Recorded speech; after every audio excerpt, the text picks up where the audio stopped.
Glória a Deus. Lucas capítulo 10. Lucas capítulo 10. Eu tenho falado aqui para a igreja sobre o ministério de Jesus. Nós falamos há algum tempo sobre oração, falamos sobre reavivamento, oração. Falei no culto de domingo passado sobre o ministério que Jesus desenvolveu aqui na terra, como ele falava com as pessoas, como a sua palavra mudava corações e muda até hoje. Agora em Marcos, no capítulo 10, eu quero ler alguns versículos, irmãos. Para quem não leu a Bíblia essa semana, vai ser uma bênção. Nós vamos ler alguns versículos. Eu vou ler, os irmãos acompanham a partir do versículo 1, do capítulo 10 de perdão, irmãos, é Lucas. É Lucas 10. Eu estou com Marcos 10 na cabeça, mas é Lucas capítulo 10. A Bíblia diz assim: e depois disto designou o Senhor ainda outros 70, e mandou-os adiante da sua face, de dois em dois, a todas as cidades e lugares onde ele havia de ir. E dizia-lhes: grande é em verdade a seara, mas os obreiros são poucos. Rogai, pois, ao Senhor da seara que envie obreiros para a sua obra. Ide, eis que vos mando como cordeiros ao meio de lobos. Não leveis bolsa, nem alforge, nem alparcas, e a ninguém saudeis pelo caminho. E em qualquer casa que entrardes, dizei primeiro: paz seja nesta casa. E se ali houver algum filho de paz, repousará sobre ele a vossa paz, e se não, voltará para vós. E ficai na mesma casa, comendo e bebendo do que eles tiverem, pois digno é o obreiro do seu salário. Não andeis de casa em casa. E em qualquer cidade em que entrardes e vos receberem, comei do que vos puserem diante, e curai os enfermos que nela houver, e dizei-lhes: é chegado a vós o reino de Deus. Mas em qualquer cidade em que entrardes e vos não receberem, saindo por suas ruas, dizei: até o pó que da vossa cidade se nos pegou, sacudimos sobre vós. Sabei com tudo isto, que já o reino de Deus é chegado a vós. E digo-vos que mais tolerância haverá naquele dia para Sodoma do que para essa cidade. Ai de ti, Corazim, ai de ti, Betsaida, que se em Tiro e em Sidom se fizessem as maravilhas que em vós foram feitas, já há muito assentadas em saco e cinza se teriam arrependido. Portanto, para Tiro e Sidom haverá menos rigor no juízo do que para vós.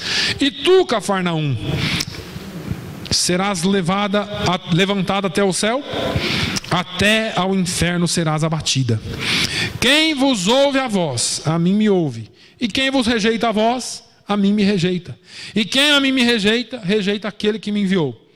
E voltaram os 70 com alegria, dizendo: Senhor, pelo teu nome até os demônios se nos sujeitam. E disse-lhes: eu vi a Satanás como raio cair do céu. E eis que vos dou poder para pisar serpentes e escorpiões, e toda a força do inimigo, e nada vos fará dano algum. Mas não vos alegreis porque se vos sujeitam os espíritos. Alegrai-vos antes por estarem os vossos nomes escritos nos céus. Naquela mesma hora se alegrou Jesus no Espírito Santo e disse: graças te dou, ó Pai, Senhor do céu e da terra, que escondestes estas coisas aos sábios e inteligentes e as revelastes aos pequeninos. Assim é, ó Pai, porque assim te aprouve. Tudo por meu Pai me foi entregue, e ninguém conhece quem é o Filho senão o Pai, nem quem é o Pai senão o Filho, e aquele a quem o Filho o quiser revelar. E voltando-se para os discípulos, disse-lhes em particular: bem-aventurados os olhos dos que veem o que vós vedes, pois vos digo que muitos profetas e reis desejaram ver o que vós vedes, e não ouviram, e ouvir o que ouvis, e não o ouviram. Amém? Parece que é meio longa a passagem, mas não é não. Nós vamos falar dessa palavra em poucos minutos, apesar de que tem muito a aprendermos aqui. Mas eu quero remetê-los a algum tempo atrás. Quando você vai ao Velho Testamento, você vai ver em Gênesis 3:15, Deus falando para o homem e para a mulher sobre aquele que viria e pisaria a cabeça da serpente. Você entra pelos Salmos e vê Davi, o rei Davi e outros salmistas profetizando sobre a vida do Messias. Você entra nos livros proféticos e neles você vai ver os profetas falando sobre a vinda do Messias. Se você ainda entrar pelos livros poéticos, você vai ver a relação entre o noivo e a noiva, e como a noiva representa a igreja e o noivo é o próprio Cristo. E a Bíblia é recheada, é cheia em todas as suas páginas de revelações sobre a vinda do Messias. Agora, Jesus vem. E Jesus começa a chamar os seus discípulos. Jesus, com 12 anos, ele estava discutindo, fazendo perguntas e respondendo perguntas aos mestres no templo. Jesus cresce, inicia um ministério que nunca antes houve na terra. Nem mesmo o de João Batista, nem mesmo o de Elias, o de Eliseu, foi tão profícuo quanto o ministério de Jesus. E Jesus inicia esse ministério realizando milagres, realizando sinais, prodígios, maravilhas, mas mais do que isso, ele anunciava o reino dos céus, porque todos estavam aqui preocupados com o reino da terra. Parece até que eu estou vendo Jesus aqui hoje, porque nos dias em que nós vivemos, nós vemos as pessoas preocupadas com o hoje, com o que nós vemos, e Jesus está falando, não é nada disso, vocês não estão entendendo. Eu estou aqui fazendo curas e maravilhas, mas o que importa não é isso, o que importa é o que virá depois, porque a despeito de eu te curar hoje, amanhã você vai morrer. Eu posso ressuscitar hoje você, mas você vai morrer de novo. Eu já falei para os irmãos aqui, onde está Lázaro? Ninguém nunca viu Lázaro, porque ele morreu de novo. Jesus só fez aquilo para mostrar que ele tinha poder sobre a morte. E não importa o que aconteça de sinais, não importa o que aconteça de maravilhas, ou não importa o que não aconteça de sinais e maravilhas, nós precisamos entender que existe um reino dos céus. O reino de Jesus não é dessa terra. Ele disse, o meu reino não é terreno, o meu reino é celestial, e eu vim aqui não para fazer o que eu quero, mas para fazer a vontade daquele que me enviou, meu Pai.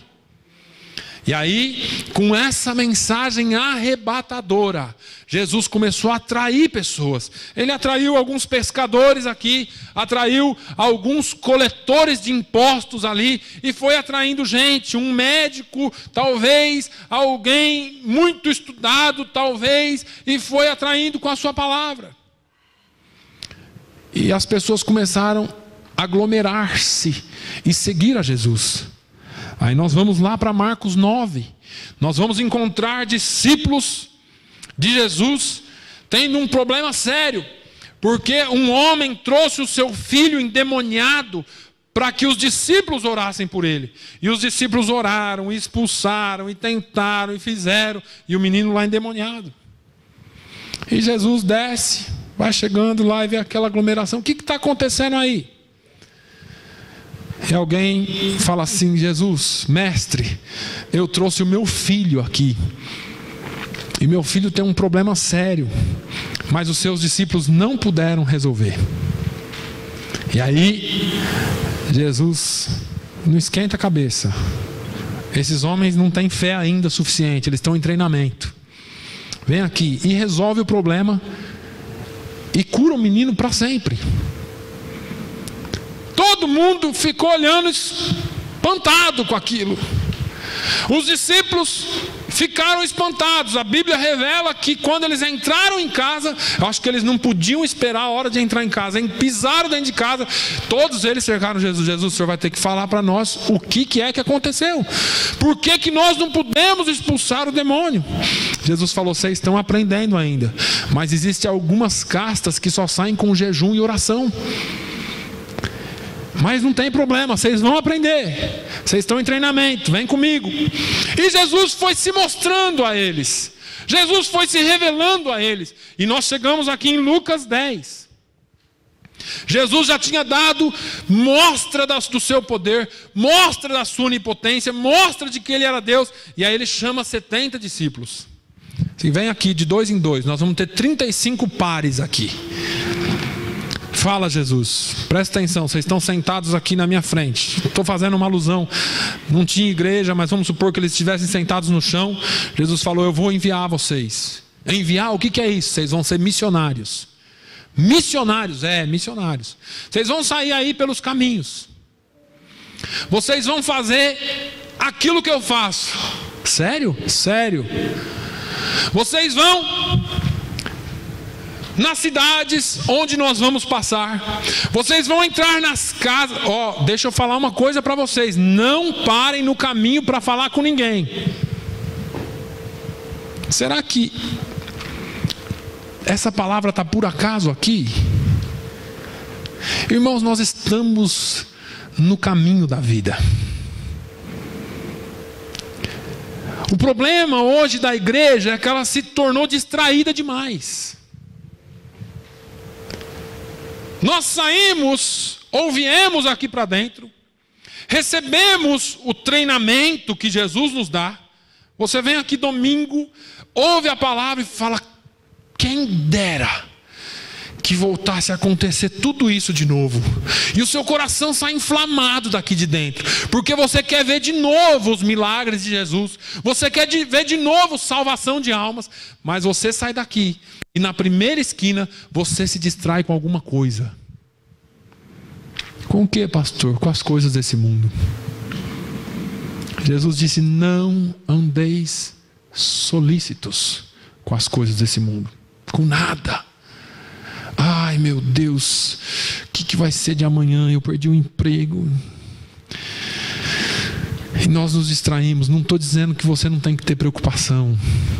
Eu não estou dizendo que você não vai ter preocupação.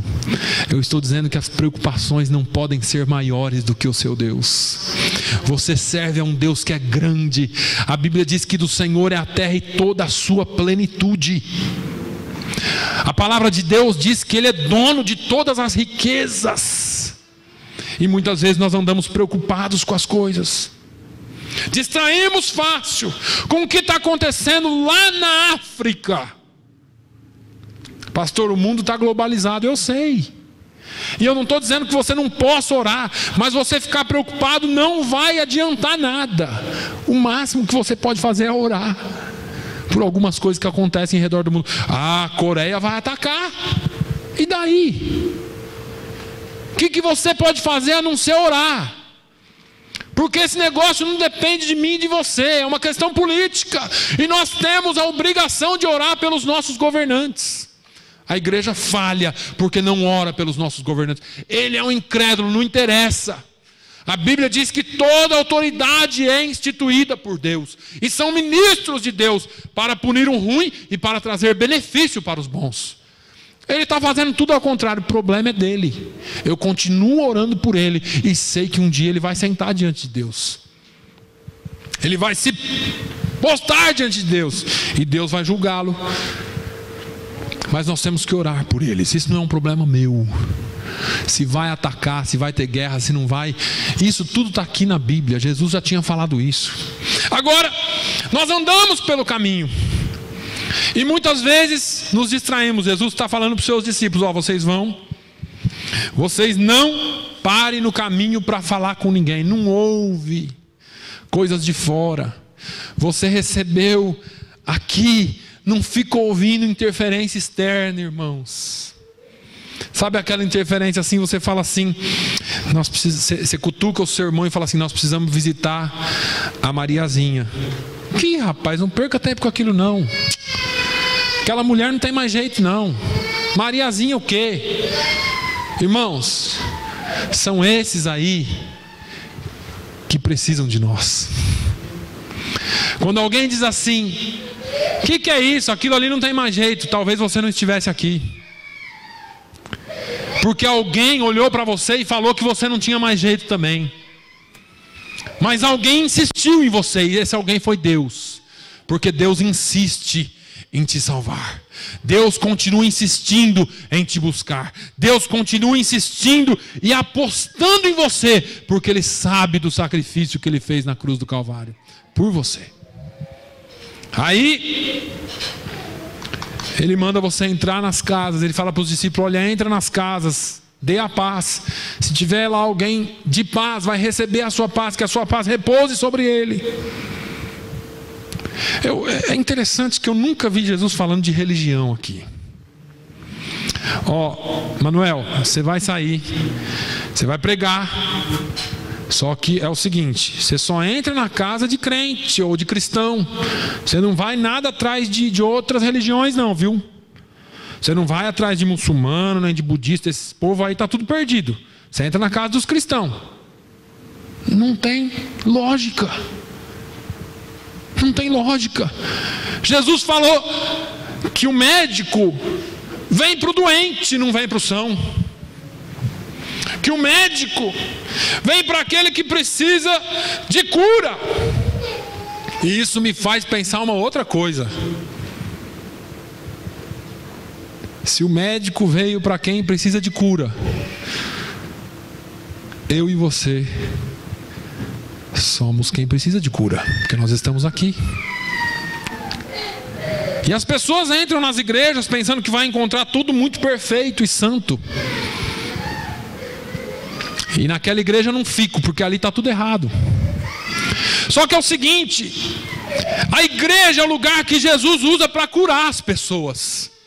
O evangelho é usado para curar as pessoas. Essa palavra é cura. Essa palavra é que transforma. Jesus disse para os discípulos: vós já estáis limpos pela palavra que eu tenho vos falado. E nós esperamos perfeição das pessoas. Nós esperamos religiosidade das pessoas. E Jesus está nos falando que Ele nunca pregou sobre religião, que Ele nunca falou nome de igreja, que Ele nunca falou sobre ritos e rituais, mas que Ele apresentou um reino que está acima de todas as coisas. E nós estamos preocupados com: será que eu devo ir ali? Será que eu devo visitar essa pessoa? Será que se alguém não tivesse falado de Jesus para você, você estaria aqui hoje? Alguém teve coragem de, a despeito de outros falarem que você não tinha mais jeito, alguém insistiu em olhar para você como Jesus olha para você. O importante que você saiba hoje é que não importa como as pessoas olham para você. Tenha na sua mente uma coisa: o que Jesus pensa de mim? O que é que Deus pensa de mim? E como é que Ele olha para mim? E nós, como discípulos, deveríamos ter essa mesma capacidade de olhar para as pessoas como Jesus vê. Aquele ali é ladrão, aquele ali mente demais, aquele ali dá cheque sem fundo, aquele ali não paga, aquele ali faz isso, aquela ali faz aquilo, aquele ali é fofoqueiro. Irmãos, para de olhar como ser humano. Eu não quero nem saber o que a pessoa é. Jesus não perguntou para o ladrão da cruz: eu até poderia te salvar, só que você é um cabra sem jeito, rapaz. Você não tem jeito não, tanto que você está aqui. Eu sou inocente, porque eu sou o filho de Deus, mas você está aqui, você é ladrão. Jesus não fez isso. Jesus ignorou quem falava mal, e aquele que falou bem, Ele falou: hoje mesmo estarás comigo no paraíso. Porque Jesus não veio para apontar o seu pecado. Jesus não veio para meter o dedo na sua cara e falar: você errou. Jesus veio para limpar o seu pecado. Jesus veio para purificar o seu pecado. Jesus veio para te dar vida. E Ele diz: eu vim para que tenhais vida e a tenham em abundância. Não é pouca vida. Agora, Jesus quebra aqui outro estigma da religião, porque eles estavam em Israel. Os judeus só comiam comida caché. Você vai no mercado até hoje, tem lá uma ala de caché ou coxé, que é a comida aprovada por uma comissão rabínica, para dizer que aquela comida é pura. E essas pessoas só comiam a comida que estava dentro da lei de Moisés. Jesus falou: vocês vão pelo caminho e vocês vão chegar na casa das pessoas e dar a paz, e quem tiver paz vai receber a sua paz. E vocês vão se sentar com eles e pede prato caché. Vocês têm que pedir um prato que passou pela comissão rabínica, porque a religião diz que é desse jeito. Jesus não fez isso. Jesus falou: vocês vão sentar com eles. Olha o versículo 7. Vamos lá. E ficai na mesma casa, comendo e bebendo do que eles tiverem. Mas é carne de porco. Delícia, um porquinho frito ou assado vai bem. Com limãozinho então nem se fala.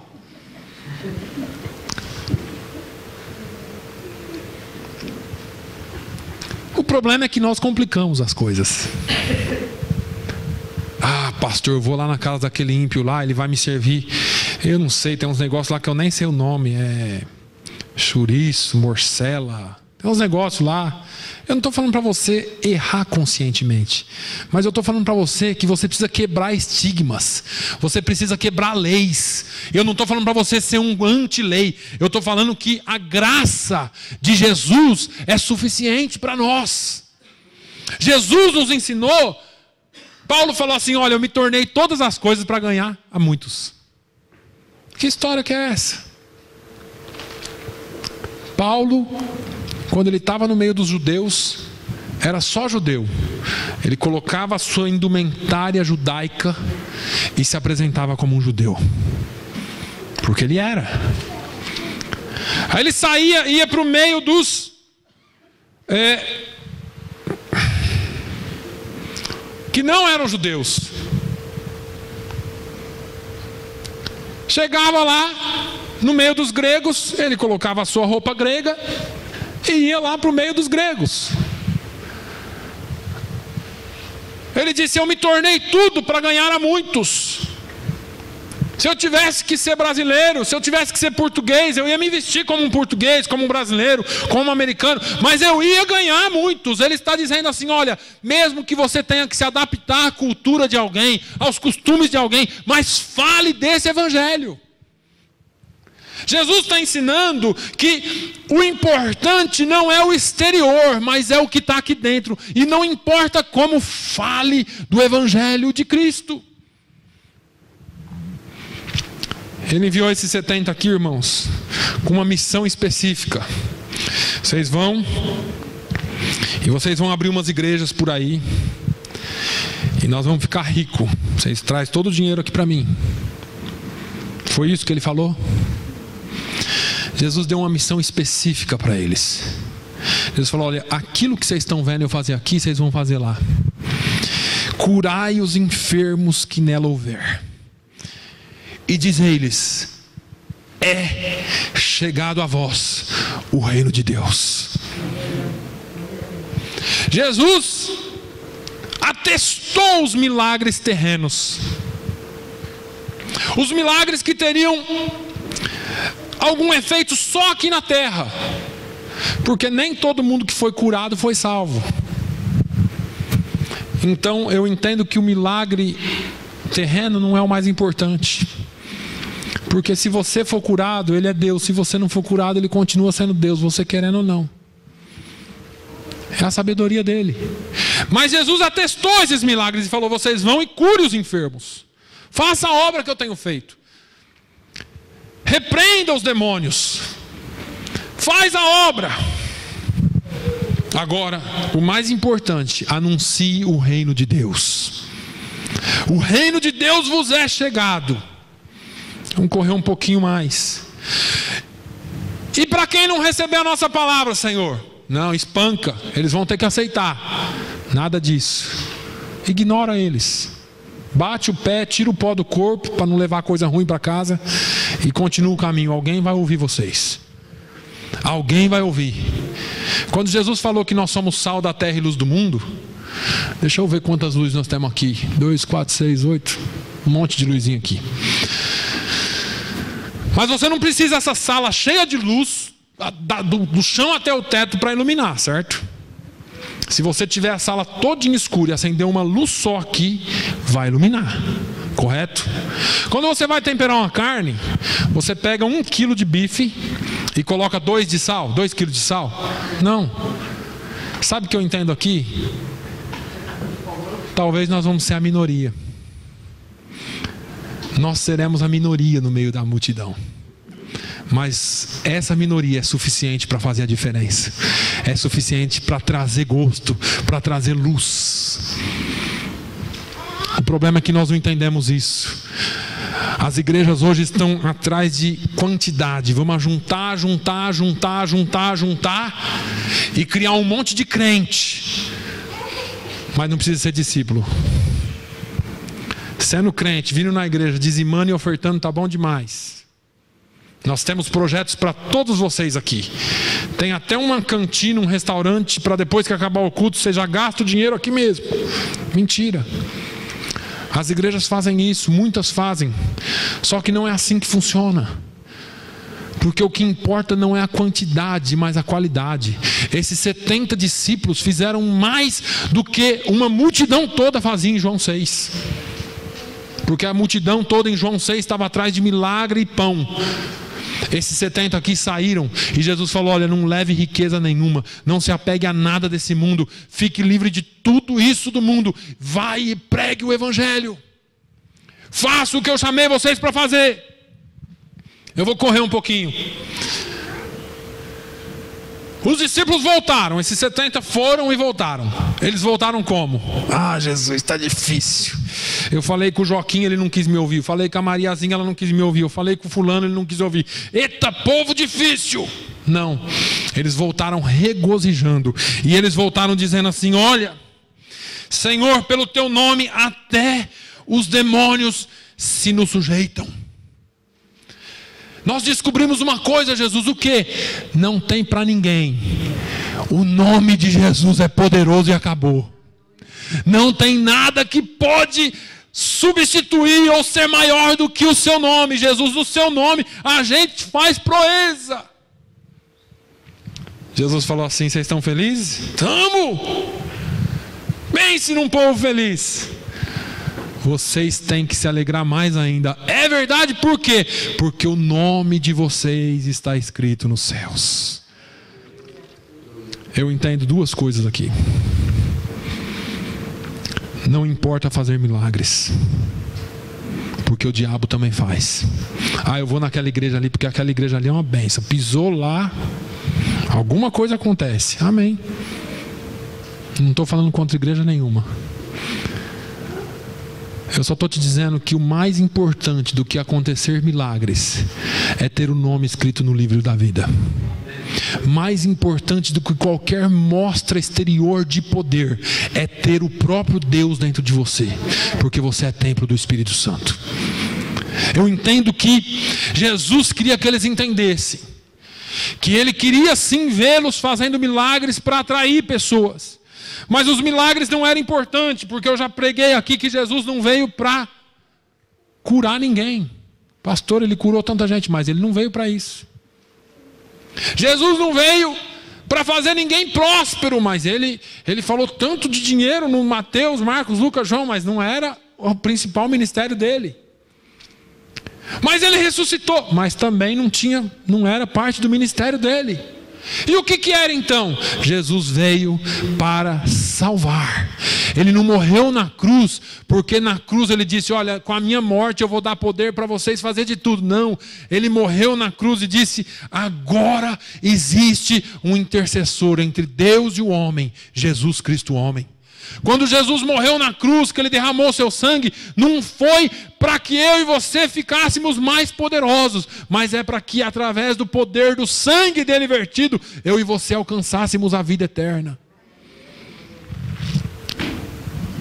Os milagres são bonitos, são bons, mas morrem aqui. Milagres não produzem salvação. O maior milagre de todos é um milagre que não morre aqui, é o milagre da vida eterna, salvação de almas. Foi por isso que Jesus enviou os discípulos. E Jesus disse para eles: olha, eu lhes dou poder para pisar serpentes e escorpiões. Eu lhes dou poder sobre os poderes das trevas. Isso é uma coisa que Ele não tirou da igreja, irmãos. Você continua com poder sobre as trevas. Não se intimide com qualquer tipo de manifestação demoníaca, satânica.